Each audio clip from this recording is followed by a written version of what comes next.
7वीं class.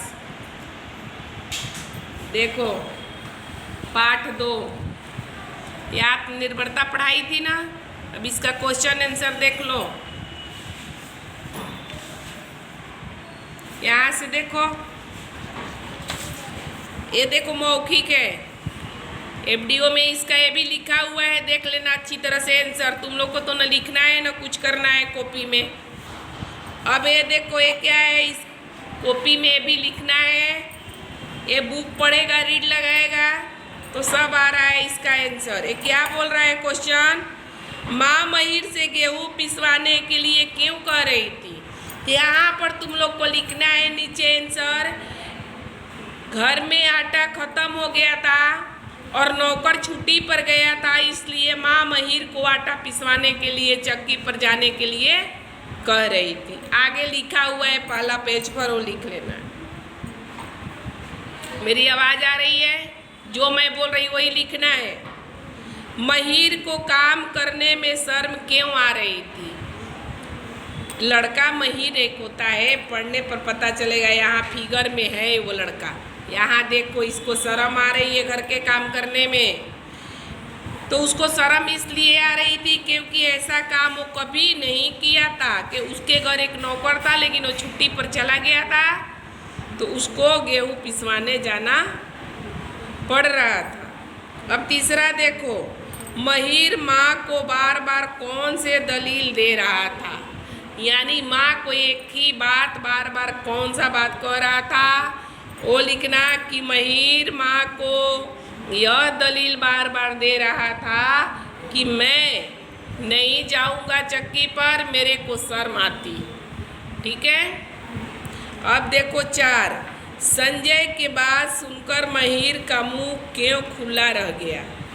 ठीक है, क्यों खुला रह गया, क्योंकि संजय का दुकान था, महिर का जो दोस्त था वो अपने दुकान में रोज झाड़ू लगाता था जा करके और सब काम भी करता था। यह देख करके उसके घर नौकर भी था उस दुकान में, फिर भी संजय अपना काम खुद करता था। ये देख करके महिर का मुंह खुला का खुला रह गया, ये लिखना है। ठीक है। अब आ जाओ यहाँ, ये दीर्घ उत्तरीय प्रश्न। ये क्या है, संजय ने महिर को स्वावलंबी बनने के लिए कैसे प्रेरित किया। तो यहाँ देख लो, ये लिखना है। यहाँ से संजय बोला, यहाँ से ले करके करो। ठीक है,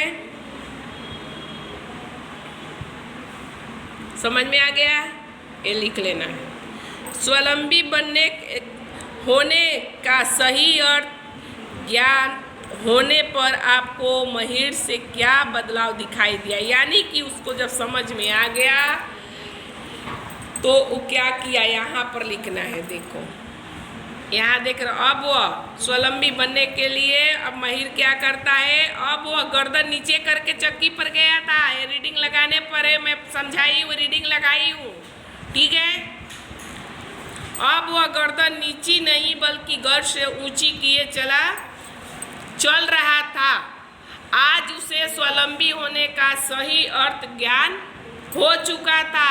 यानी उसको पता चल चुका था कि स्वावलंबी बनने के लिए किसी भी काम में सर नीचे नहीं, सर ऊपर करके हम चल सकते हैं। ठीक है। अब पीछे देखो, यहाँ पहले देख लो ये क्या भरना है, अच्छी तरह से देखना और भर लेना। ठीक है। यहाँ पर राइट रॉन्ग है, तो यहाँ पर एक रॉन्ग है, 2 राइट है, 2 रॉन्ग है।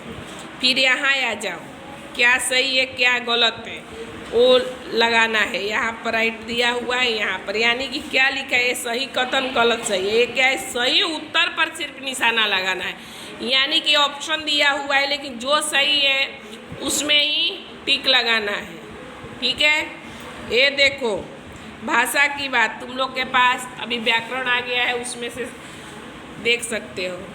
गेहूँ कैसे लिखते हैं, क्या निम्नलिखित शब्दों का वर्ण विच्छेद कीजिए। यानी कि उसके वर्ण को एक एक करके वर्ण विच्छेद किया हुआ है, ये देख लेना। ऐसे ही लिखना है कॉपी में। मैं बुक में इसलिए लिख रही हूँ ताकि तुम लोग को समझ में आए। ये देखो यहाँ पर भी देखो,